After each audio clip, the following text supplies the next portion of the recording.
Welcome to Synchronicity. Once again, a regular podcast that we enjoy. We're having times, that's for sure. Stuff is going on. There's no denying that. Still living in the now, still experiencing reality from the same localized place of consciousness somewhere in your head, and experiencing everything as one unfolding kind of perspective that you know no other way to experience. Yeah, me too. Cool. All right, cool. We're on the same page. What's going on? At least there's nothing going on out in the world to distract us from our mental well-being. Everything's totally chill in the world. That's the best part about things these days, right? There's literally no conflict anywhere else in the world. So easy to just stay focused and determined and positive and feel like things are just constantly moving in the right direction, right? There's nothing drawing our attention away to some horrible crisis with seemingly no end in sight. I mean, at this point, I think a logical, wishful, positive silver lining outcome is maybe no World War III. That would be cool. Doesn't seem like it's totally worth it. But, who am I to say? I don't run nations as far as I know. It'd be so crazy to find out that it's like, hey, man, and like on a literal level, everyone who's alive is constantly influencing all events in reality, including the major political ones. And it's just like your decision. It's like, okay, well, I choose not this. That's why people are like, nah, I can't be that because who would choose this? But I dropped like a little thing on the Patreon. I share more personal. I figure if people are like paying every month for content and stuff, they actually want to hear like my unadulterated, unfiltered. It's not that I'm filtering things here, but like, listen, I can't tell you the blowback. I got blowback on two things for this podcast. Apparently there is a type of spiritual, person who's interested in this type of shit, whatever it is I'm doing here, who really doesn't like Donald Trump and really was in favor of vaccines. And if I'm sorry that I shattered the illusion of, a type of person who was going to be on the train for either of those things, just as in like a knee-jerk way. Like, again, I didn't vote for Donald Trump. I won't vote for Donald Trump again, although I do think the most hilarious outcome is him being president again. I mean, Biden, I listen, I ain't into the whole political thing. That's what the Patreon is for. But at the end of the day, I just don't like the knee-jerk reactions. And I think that's part of what the trouble was. I'm not going to recap the whole thing I put on the Patreon, but it's there. The gist of it is this. The condensed version is this. Try not to let your attention get fractured and swayed so much to like sacrifice them at the altar of opinion, right? Sacrifice at the altar of you need to be on a side for anything. It is perfectly okay to be like, you know what? I don't think people should be murdering other people, period. I definitely don't think those people should be like civilians on either side. I think a more humanitarian approach is the only way these situations get resolved. No one's getting rid of the other side. That's not happening.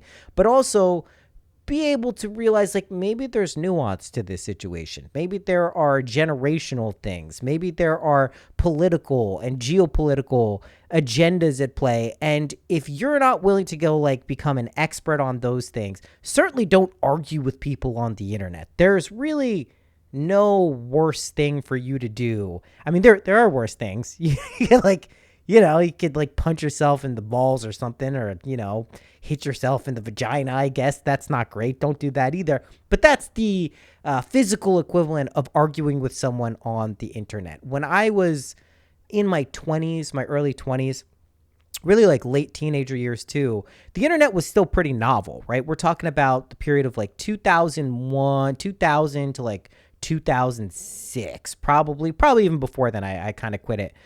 But like, it was so novel, right? Like everyone is just expressing their thoughts on the internet, and like people don't realize that maybe even other people can read this and maybe they're revealing too much. I used to drunk tweet. I had to go through years ago and delete so many tweets that were just, they didn't reflect who I was now, and God forbid someone looked up. I also found out, this is the most random thing ever, whenever I got really drunk, I would yell about Italian people on Twitter. I have nothing against Italian people at all, but apparently there was something that was bothering me. It was like, and it was like, like low level, like jokey stuff. It wasn't like I was actually mad at Italian people. And I'm like, why are there so many tweets about Italians? What the fuck is going on here?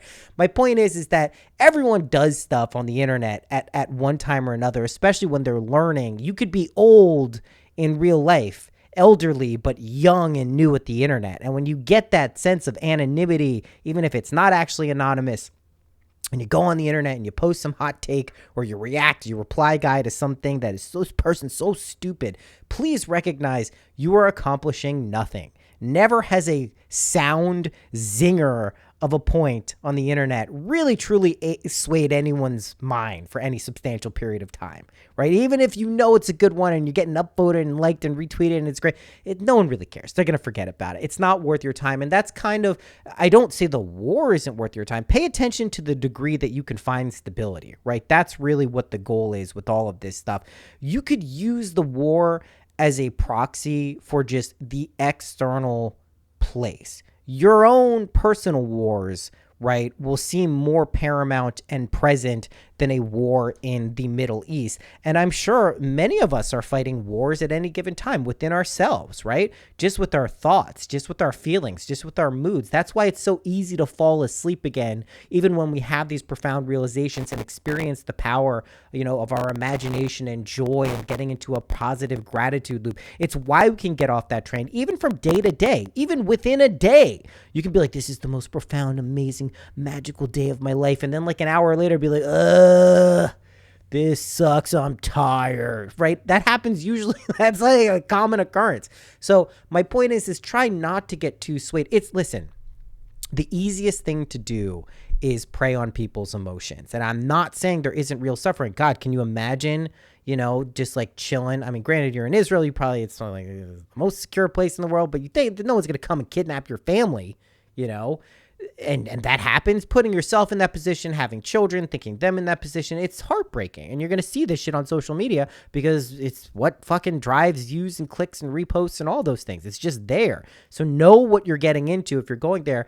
You can feel that depth of emotion. You can put yourself in that and empathize and sympathize with people. Also for Palestinians and, on both sides of this, like living in Gaza sounds horrible. It sounds like, from what I can understand, what rare glimpses we get in there from people who've been in there and come back, they're regular people. They're just fucking people. They don't really want Hamas, a terrorist organization, storing rockets near them and provoking Israel, which is clearly just going to bomb the fuck out of them after that. Of course they don't want that. What do you do?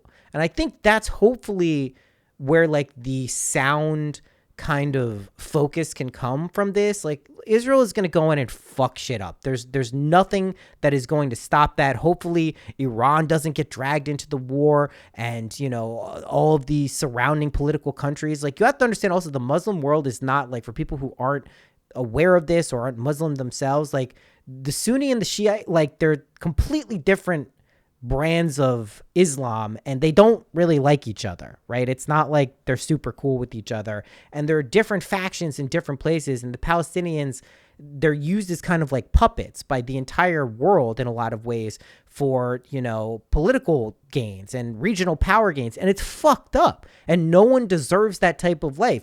But you shouldn't be supporting either the ruthless killing of civilians from Hamas, and you also shouldn't be supporting, an apartheid-like state. The narrative of occupation is a little skewed depending on where you look. Like, the West Bank is different than Gaza, but like, it's definitely not great. It's a bad situation. It should be addressed. I think people of all faith denominations, whether you have allegiance, I have family who lives in Tel Aviv. They're fucking super smart theoretical physicists. They're like geniuses of humanity, right? But smart thinking, feeling people do not want oppression. So when political parties get involved and militaries get involved, and there's all this intricate weaving of the global social, do you really want to get involved at that? That's the question you have to ask yourself. Do you really want to get involved in the nuance and the subtlety and the deep, deep seated emotions that are involved in that conflict? If you do, by all means, plunge into it, dive into it, and do what you got to do. But don't argue with people on the internet, right? Please don't do that. Don't also do this thing. We love doing this shit. It's like our favorite thing. We make a fake version of someone in our head, and we go, oh, that type of person. You're literally you're arguing with yourself. This is what people do. And then people will talk about that, on whatever platforms they have, and they'll be like, these people, blah, blah, blah. It's like, holy shit, guys. This is not a real person you just described. This is a caricature of something that lives in your head, and now you're getting mad at it. That's ridiculous, right? Why are you doing that? So I only bring this up because I think it'd be foolish not to mention this podcast is not very topical outside of, the Miami Dolphins winning loss record. 4-1, baby. Let's fucking go. Seamless segue there. It's not very topically based. I've played around with the idea of bringing in more topical stuff. I pay attention to the news to some degree. I pay attention to aspects of pop culture. I'm not averse to it. But I try to have these things be as evergreen as possible, just because I think a lot of the stuff I talk about should be employed at any given time. Like, you can just pop in and listen to something and be like, oh, this makes sense. It's like an eternal truth. You don't have to kind of have it be contextualized in a time and place for it to be accurate. So I don't love doing the topical stuff, but it is a part of my life, and I feel stupid if I didn't bring it up, because everyone has to deal with this now. Social media is a field of battle at this point. It's like, I mean, the shit you see on TikTok, granted, I've been glued to it today. I put time limits on my phone. This is also an amazing thing that I do. I will set screen time limits on my phone for certain apps. And then as soon as the warning is up, it's like, you're out of time. I'm just like, ignore that. Why would I not keep continuing to do this? It's like it's a drug. There is an assault in a lot of ways from these. I don't think it's meant to fuck people's lives up, but like, man, you really do have to watch your level of interaction with technology. Just intuitively, it feels, it's kind of fast foody, right? And I guess you could do what like China does with the youth there, which is just limit yourself to like educational, insightful stuff, right? Their version of TikTok does that for the young people. That's a good idea, I guess. But also, like, do you want to be on your phone all day, all the time? Probably not. There's other fun stuff. I'm not a phone shamer. I'm not someone who feels like you have to condemn or damage these things. I think it's kind of like drugs. You can do drugs if you're good at drugs. Are you good at drugs? Can you not let your shit get fucked up? Can you not, become a detriment to yourself and your family and society? Right? Then you can do drugs. You can do whatever drugs you want. I don't care. I'm not here to judge you. But if it's fucking your shit up, don't do those drugs. It's the same thing with the phone. That really is generally my approach with this stuff. It doesn't come from a place of moral superiority. I certainly succumb to the same issues with social media, and just like, it's very compelling, right? It's very compelling. And then I see people who are like very successful at it as like a branding mechanism for whatever energy they're putting out into the world. And if it's a great message, that's amazing. I think everyone just kind of has to like realize how they want to use this stuff, what part of their life they would like it to be. And we're all figuring it out, right? That's the point of why we're here. It's why we've chosen to incarnate in such a wild, what a crazy time. We really picked the hell. It's like coming to like the craziest party. Like, incarnating as a person, as a human being, is already like, hey, you want to go to some wild shit? You want to go to the world of death and mortality and duality and just fucking, see what that's about? It's like, all right. I mean, sounds pretty crazy, but I'll do it. And then it's like, all right, well, what time period do you want to incarnate in? It's like, how about we do, late stage capitalism? When the wheels are falling off of seemingly every global system in the world. Can we do that time? Because that sounds like it'll be pretty cool. They're like, are you sure? That sounds like really intense. And they're like, yeah, it sounds intense, but at least we're not picking during a major war, right? And so far, we've been relatively lucky with the war, depending on where the world and you are. If you're in Yemen, you're not like, hey, this is no war. There's war at any given time, but there's less war now than there has been in the past. As incredible and as hard as that is to believe, there's also more exposure for all this stuff, right? It's just each one. I'm old enough to remember the Iraq war, the first war in 1992, right? With George Bush, the older one. And like that was when they were first showing like these missile strikes. Like they were showing you these crazy fucking things on TV, which hadn't been seen before. And now it's like you're getting fucking the guy with the drone in fucking Gaza marketplace showing you rubble everywhere, and fucking party goers in Israel at a Psytrance festival getting gunned down. It's like, what the fuck? Jesus Christ. Well, can we go back to the days where it took me like, 20 minutes to download a JPEG of a topless porn star? Can we do that? That seemed maybe like it was a little more chill. It was definitely more chill. It's crazy how I didn't think it was chill back then. It was super fucking chill. We had it real like late. Like if you would just call someone and like if there would be a busy tone or they just didn't pick up, like you couldn't coordinate plans. You couldn't just meet someone there and find them there. It was crazy.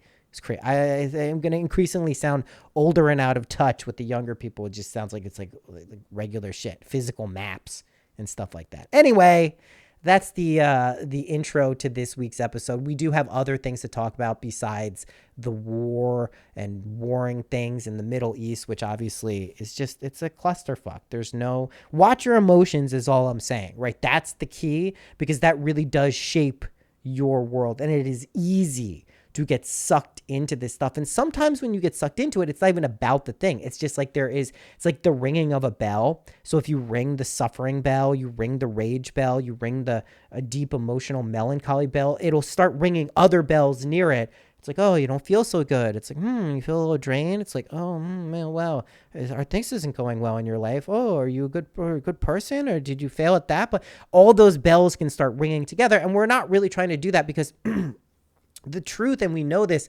is like you really are creating your reality with your mindset. This is a very rarely do we get, excuse me, like every mystic, religious, philosophical, psychological people agreeing that like this is a thing. Like what you focus on really does create your reality on a deep fundamental level. So when you have that type of consensus, it's like maybe we should just pay attention, right? But your body is also like it's an emotional filter, and it will bear the marks of your prevalent emotion, right? Emotional disturbances, especially suppressed ones, which men, not all men, and certainly women too, but men, suppressed emotions, no bueno. It's not good for you. It's not good for her. It's not good for him. It's bad, right? That's the causes of all disease. That really is. It's like we will find that out. My kids, grandkids this will be so commonplace. The medical industry and world will recognize the clear impact of emotions on the physical well-being, especially the psychological well-being, all those things. They are one cohesive unit. Right? So it's very important to allow your stuff to come out. I think that was one of the issues. I literally will gain weight when I suppress my emotions, because the way I deal with suppressing them is I literally use like food. I'm like, food will stop this emotion from coming up because food is yummy. And yummy is good. So let me do that. You can do that with food. You can do that with a toxically positive mindset. You can do that with money. You can do that with sex. You know all of the things you can do it with. It's not hard to figure them out, but just make sure you let those emotions come out. I feel particularly obliged to talk about this as we move into Scorpio season in about 2 weeks. We got the new moon coming up on the 14th, guys. It's a good one in Libra. Set your intentions there. But we're going to have a lot of stuff coming up to the surface here. So please let it out. Let it out however you can. If you need to go scream into a pillow or just scream out of a pillow, if you need to go just get it out physically or just feel what you need to feel. Spend some time with yourself. Do that because your body is going to process it eventually, right? And it is a mark. It's a filter. It's why you can look at someone and it has nothing to do with like the physical shape. I mean, I don't say nothing, but like that's not the thing. Like there are people who of all shapes and sizes, but they're processing their emotions and you can see their vitality and you can see their health. And I know you know this from your personal like experiences in life, right? So whatever you can conceive yourself as being feel free and true, like these ideas they have to be objectified. Your feelings are going to create the pattern from which your world basically is made out of, and that change of feeling changes the pattern. Do you understand? Another way of saying this, like in every way, your world, what you experience is out here, Earth, and all of the peoples in it, right? Every detail of that is consciousness objectified, right? Objective states are constantly bearing witness to your subconscious impressions. If you change those subconscious impressions, which is what we're talking about almost all the time here, it results in a change of expression, and then your world quite literally changes, right? So when you're making these internal shifts that are in true alignment with your faith and your belief, right? Faith being loyalty to the unseen world. You don't see it yet. Who could tell you it's true? There's no fact backing it up, you silly goose. You need facts. Then your reality conspires to make it visible. When you're really having that internal shift that's aligned, that's why you can't fake shit either. Do you know what I mean? Like you can't fake stuff. Like recently, the past few months, I'm like, what do I want to do? What do I want my life to look like? Like, these are good questions to ask yourself from time to time. It seems very cliche to ask them when you're 40 years old and like, midlife crisis. But I was asking myself these questions, and you cannot fake something. Like, I was like, well, should I do this thing on social media that I see other people are doing that they're having really good success with? Like, I could totally do that. I could just do my own version of that and copy paste this formula that seems to lead to success. And I was like, I can't do it. I cannot do something that doesn't feel authentic. I think it's one of the best things that, and I do really appreciate and love it about myself, even if it can be annoying at times. I can't fake shit. It is so painfully obvious to me and to other people that when I'm forcing something that it just feels like wrong. And I know better than to do it at this point in my life. Like I said, it's not always easy because like you see some things that would maybe work really well, but it's like, it's not, you don't do it. I can't do it. So always try to stay aligned with what really it is you care about, because that's just going to give you the best results. It's going to allow you to actually be inspired, get excited about things authentically, rather than putting yourself in a box. Nothing is worth that. Not money, not fame, not attention, not perceived love, not friend. None of these things are worth it, right? Just you kind of have to stay in love with your authenticity, and then you will naturally figure out what you need to do. Right? This is an unalterable fact, and it literally will just it's relentlessly reflecting back to you your belief about yourself, right? That is what the world's function is. It's your consciousness, right? That's what it is. It's not the world per se, but it is your consciousness, right?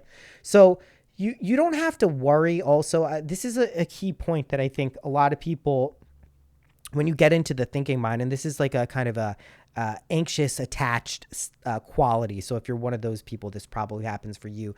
You don't have to figure out how difficulties are solved to have them be solved. Now, this is very counterintuitive. It's somewhat illogical. It doesn't make a ton of sense. It's like, well, of course I need the solution to my problem. It will come. Just make the effort internally, do the things you would do as though the problem is solved. And as long as you do that, if you're thinking feelingly and lovingly on any state, it will impress on your subconscious, and that will come to pass. I know it's difficult. Listen, guys, financially, my life has been one of extremes: extreme abundance, extreme lack, extreme abundance, extreme lack. And so I'm used to these oscillations. I'm also telling myself, at this day and age with 3 kids too, I don't want that level of swinging. I was very honest with myself. I think there's a part of it that's very exciting to me, especially in the past, like these wild swings in fortune. Like you learn so much and you can get such an overview of what's going on. But at this point in my life, I'm like, you know what?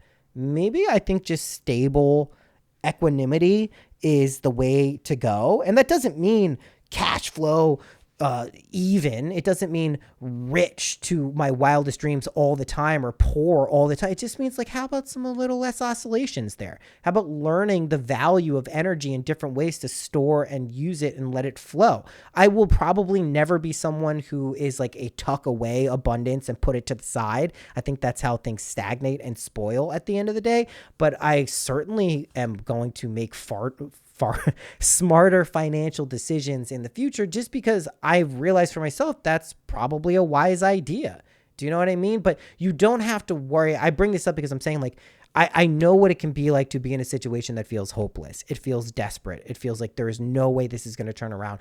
Doors are closed in your face constantly. But this aspect of perseverance that we can tap into is so fucking important, right? And I know it can feel like pithy or a platitude to say, like, don't give up, always try, always believe in yourself. And I know that's like the last thing you want to hear when you're just not in that mindset, but it's so fucking important. Go look at anyone who's accomplished anything of substance that you value in this world. I guarantee they put the time and energy into it, right? And that's something that has been misconstrued, because I do believe imagination creates reality, and we don't actually have to make things difficult all of the time for ourselves. And there is this thing as effortless effort, but you like effort too. Be honest with yourself. There is something good about the feeling of having put in energy into something and seeing results from it. Not just magically snapping your fingers and having things appear. Yes, that's cool. Nice party trick, dude. But like also really that journey and energy working towards thing, it's valuable. We could incarnate in other dimensions where that's not necessary. You ever go to your dream world and you just think of a place and then you're there? That's a place that exists. That's very much disembodied spirits are doing that, right? It's a real thing. So just like recognize, like, there is a function of how we perceive time linearly that is to our benefit, right? Now, here's the cool thing about despair, since I brought it up. One of the best things about it is usually right on the other side of despair is everything you've ever dreamed of. It's crazy. I know that sounds like hokey and silly, but it's really true. That is a signal. It's almost like, don't become too in love with despair. You don't want to live in a state of despair all the time, but really that is where turning points occur, right? That really is something that can happen in your life if it's possible, if you believe it. It's possible if you believe it is what I meant to say. So just please be aware that you possess this innate ability, and right, the power of your inner speech and self-talk ultimately lies in imagining yourself to be fearless, calm, and stress-free, even in difficult situations. I'd even add particularly in difficult situations. It proves its effectiveness when faced with challenging circumstances. Now, this is a multifold thing I want to kind of talk about here, right?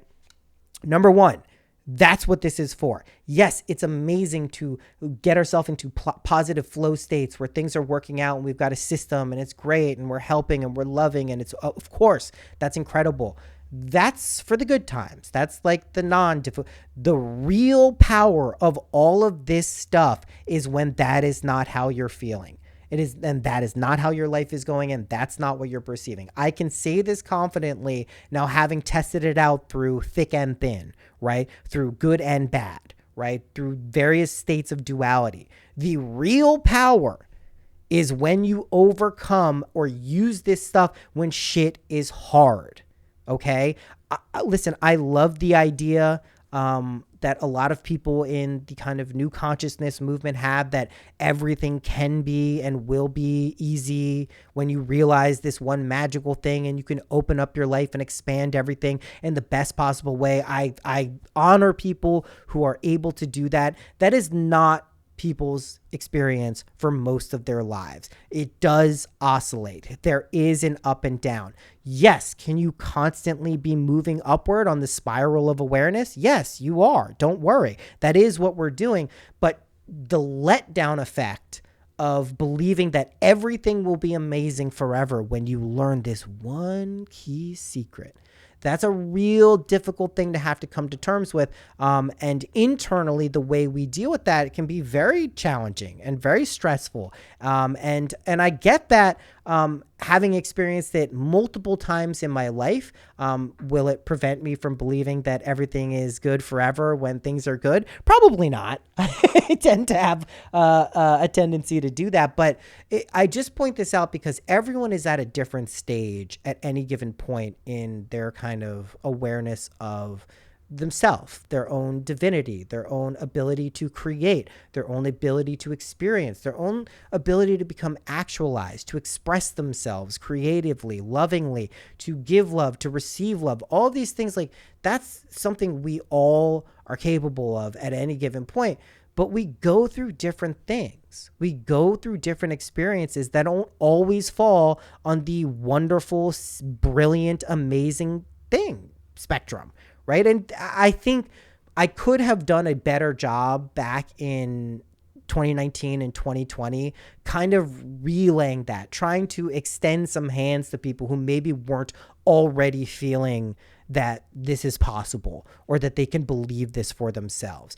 It's why I ultimately do recommend things like the imaginal techniques, things like affirmations, things like, being very kind, noticing your thoughts, paying attention to your mental diet. These things really are testable. They're empirical. I never will ask anyone to take my word for it. And yes, support is amazing. External reality can be a validator of our internal experience, but sometimes you don't feel like that's true, even if you know it, even if you've experienced it. But that's when this stuff is actually powerful. That's when that inner speech and self-talk and that belief and true imagining that you are fearless, calm, and stress-free, even when you're not. Do you understand? Even when it feels like that is not true. It is not lying to yourself, but it is suggesting to yourself that there are alternate ways of experiencing reality, and you don't have to be stuck in this particular way. Because usually, if things aren't going so hot out there in the world, in your love life, in your work life, in your abundance life, whatever it is, kind of the connection between how you've been thinking and feeling and what's going on out there. Very rarely are you completely blindsided. Like, people may say, oh, what a change in fortune. How did this happen? You know how it happened. You know. People's minds are much quicker, much more perceptive than we like to give ourselves credit for. You can tune in. I think a lot of what we do is also just get better at, like, recognizing psychic shifts and emotional shifts in energy. I know at various times in my life, like, I have clearly noticed upticks in awareness, being like, oh, I'm actively, like, changing my mood right now. Like, I can feel this actually doing something, where other times it just feels like, no, I'm not doing it. I don't know what I'm doing wrong, but it's not. And so just suggesting to yourself and kind of impressing upon your subconscious, whatever you would like to call it, and be tremendously helpful and powerful, because you just have to get one of those kind of ideas down in there and let that kind of come up. There's this great Earl Nightingale quote of kind of talking about, how do things come to pass in the world? And he likens your mind to a field of soil. And you can plant whatever you want in that field of soil. On one side, you can plant the most delicious, non-GMO, organic, amazing corn. And on the other side, he gives the example of a nightshade, which is a poisonous plant. And if you consume it, you will die. You plant both of them, you cover them up, you water them, they get sunshine, boom, they both fucking grow. Okay, it's up to you which one to consume, and it's also up to you which one you want to plant. That is what your mind is. That is what your subconscious is. That is what this huge realm of knowing that our conscious mind attempts to reach through art, through creativity, through laughing, through whatever it is. That's what we're constantly trying to penetrate and kind of get ideas into. Recognize the most effective way to do that is by paying attention to the stories and what you're telling yourself in your head. That's it. That's what generates on the screen of knowing, on the screen of awareness, of reality. That's what is generating your experience. So what are you planting? What are you actually planting? And are you surprised when the crop comes up and it's a poisonous nightshade because you've been thinking to yourself, I'm no good. I'm a piece of shit. My life isn't, I got no luck. It isn't fair. Why does this happen to other people? It can't happen to me. I'm not capable of doing this thing. Look, I tried and failed. Look at all these examples. All right. What do you think you're growing there? What do you think is going to come up? Are you going to be surprised by that? And then you're going to eat it? And you're going to experience suffering? I mean, that's what we're doing. And I think a lot of times when people are stuck in those types of states, just the idea that there is this ability to kind of shift our self-conception, our mood, our ideas, with nothing but our own innate kind of gifts or talents or mind or consciousness, whatever you want to call it, it can rub people the wrong way. And I definitely should have been a little more expressive about that. I think when initially I was just so excited when I found that you aren't condemned to a shitty life. You aren't condemned to an unwinnable situation. You aren't condemned to an unsatisfying, unfulfilled, unmoving way of existence. You never are. That's up to you. Will it be difficult at times to shift? Sure. Will it require some effort that maybe is a little more than you anticipated? Sure. Can it completely revolutionize and change your world in all ways, good and bad? Absolutely. Don't open this fucking package lightly. Don't take the pill lightly. The Matrix things. I hate that everything's a pill now. Red pill, blue pill, black pill. Come on, guys. We got it. We get it. You take the pills. Okay. Right. So just also, isn't it weird that like when you start being kind to yourself, that good things kind of magically happen? Isn't that weird? It's weird, right? So maybe you should do that, because I mean, like, what's the shame in that? Also, don't allow yourself to be hardened by the world. It's so easy to be cynical and doubtful and skeptical in a negative sense. Practice, the truest sense of the word skepticism. It's just questioning things. That's fine. But it's so easy to just be like, this is the problem. That's the problem. Things are like this because of that. That's not how it works. You can't be faithful to two masters, to two gods, right? You can't say on one hand, well, my own innate divinity creates everything around me. I truly believe and have ultimate faith in my power to summon forth beautiful realms of existence and whatever states of being I want to experience. But on the other hand, be like, well, this government isn't letting me do this, and the economy is bad, and well, this person has that advantage and I don't. I think I might have mentioned it last week, but I read a lot of the exit surveys on my Patreon when I stopped posting for like 2 years. And, some of them were really harsh. And one of them, I think I get this every once in a while.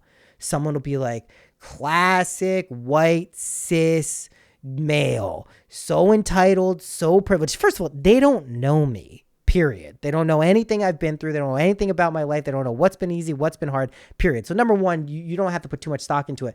But the problem with that way of thinking, this isn't to justify injustices in the world. There are clearly things that it's like, that doesn't look good. It just means like, if you give that power, it is not self-blaming if your situation isn't the way you want it. It's self-empowering, because you now have the tools to your own freedom and salvation.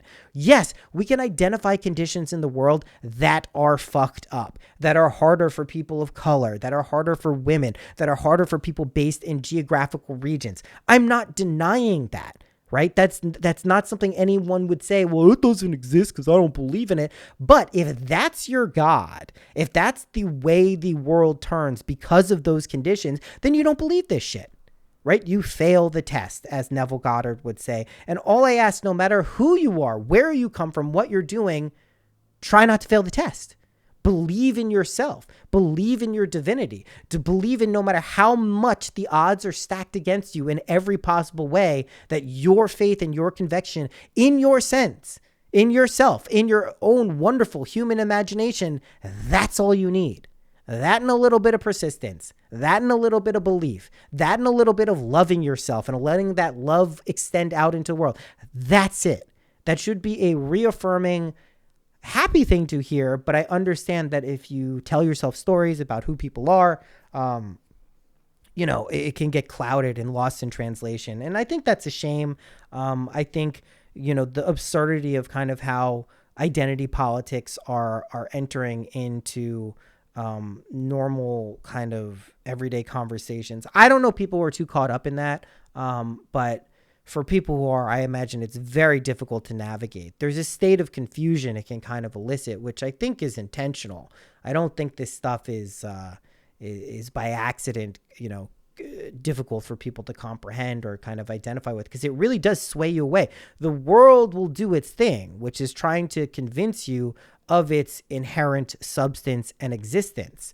That's what it does. It's like your ego. Your ego has to believe that it's real. It has to believe that it is a permanent part of your identity, because if it doesn't, you ever take too many psychedelics, you see what happens? Ego death. Holy shit. It doesn't want that. That's what the world is basically trying to do. Say it's very real. Look how solid it is. Look at all these people in it. Look at all this stuff. It's super real. Nothing about it is illusory. Everything is just the way you perceive it with your five senses. That's all there is. But we know that's not true. We've experienced enough in life to know that at face value just doesn't hold up. But, depending on what you're going through and what's going on, it can be very difficult to realize that at times. And I understand that. And it's okay if you fall asleep. I sent out an email, by the way, syncpodcast.com. If you haven't already, there is an email list. I just fired it back up. I gave a little explanation why I'd been away for so long. I thought it was pretty good. It was good to see people getting back in touch. That's a wonderful way of staying in touch. Just, I'm going to be sending out regular emails there. Not too many, not in an annoying way. I know people don't like that. I'm going to be giving you stuff, free shit, cool stuff. Don't worry. Fun stuff. That's the best way to kind of stay in touch. But, that there are many things that we can realize in our lives that help us understand that, like, this is up to you. No one is coming down with a benevolent hand giving you something unless you're willing to give it to yourself. And sometimes not blocking what you need is a better move than trying to create what you want. Red light, green light. Remember that game as a kid? Red light, stop. Green light, go. Okay. We have to be aware of what our internal relative to external, because it's a reflection of the internal states are. When is it time to green light? When is it time to push and go and put all of our energy in something? And when is it time to pull back? Right? I learned this a lot from crypto, making and losing money in crypto. Sometimes it's go time. Sometimes it's fire the fucking rocket shit up. Let's go to the fucking moon. Sometimes it's like, you know what? Let's go back to Earth to refuel. Let's make sure we can get back there so we don't crash land. This is something that's applicable in all aspects of life. Know when to go, know when to stop. Ask for guidance on that from yourself. Ask for the natural knowingness and intuition that can come along with that allows you to experience the wonderful times on when to go, when to stop. Okay? That's like, it's pretty important. And just please, guys, just stop all self-condemnation.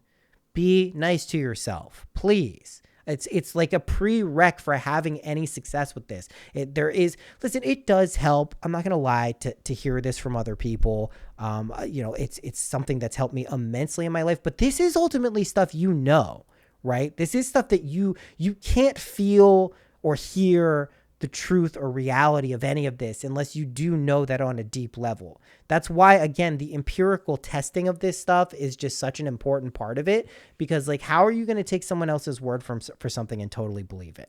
It doesn't really work, does it? So you have to allow yourself to kind of test these things, really put in the man hours to get the belief engine running. That's a clunky analogy, but it is nevertheless true. All right. How long? Geez, was this like a real deal? Yeah, real deal. Oh my God, so long. Got the energy back, guys. What can I say? Guys, there's a lot of stuff going on the Patreon. If you listen this far, I can guarantee you will enjoy it in there. We're doing a new thing. We're trying it tonight. This will probably be out before it, so you could jump right in. We're doing a new thing. We're going to do some fun, music stuff. I was listening to Jay Dilla's Donuts, the album, the other day, which is just such a classic. Every song is in there great. I'm like, you know what? Why don't we listen this together? Kind of half Mystery Science Theater 3000, half just listening to the music and having a good time on a live stream. So we're going to be doing that tonight, 7:30 p.m. Thursday, October 12th. That's going to be on the Patreon. We also do weekly tarot readings there. You may see them on Instagram. We do monthly zodiac stuff. I'm playing around with the idea of how to do that. I want to make sure that people are actually interested in it, because it is quite a bit of effort every month. But also music. I just the past week have gone and collected all of these sketches, ideas, fully finished songs, and put them into a folder. I'm going on my Lander profile, which is how I distribute onto Spotify. I'm going to be releasing a ton of stuff. I don't know why I said it like that. Over the next couple of months, I will pre-release it over on the Patreon as downloadable files that everyone can stream and download if they so choose. That's the main place I would say to go to check out. The energy readings have been going great. Thank you to everyone who signed up. I know we've been having a good time there. Listen, only sign up for those if you are really ready to kind of take accountability for your world. I can kind of help massage or help with areas of how to get focused, but like this is a commitment. The reason it costs money, by the way, the reason I charge for any of this stuff, there's that energy transfer. I don't feel like I have to justify this, but I just want to be clear about this because I know sometimes I get questions. It's like, hey, this is expensive, or like, hey, why don't you offer cheaper things? My answer to that is I do on Instagram all the time. I'll do much cheaper, not cheaper, but like less costly options for people that are like recorded, and I'll send them to them. But working one-on-one with someone requires an energy investment from both sides. So that's what they cost. I don't feel like I have to justify it, but I just want to be clear on that because I know everyone has their own perspective and, intuitions about money and stuff like that. Other than that, guys, like we're just having fun. You can tell the podcast is back. We're doing cool things. Oh, I will drop this at the end. Live event, Brooklyn, Williamsburg, November, December. Stay tuned. You will get a discount and early ticket link on the Patreon. If you're interested, it's going to be cool. I will mention the names of people who are doing there. We're thinking live podcast forum, maybe a little after party after. It's going to be cool. Maybe some party favors, wink, wink, nudge, nudge. You know what I mean? It's going to be a cool time. So stay tuned for that. I'm happy to announce that will be happening. We will get the details together soon. Other than that, guys, just stay cool, stay calm, stay breezy, stay classy. I love you. I'll see you next week. Bye-bye.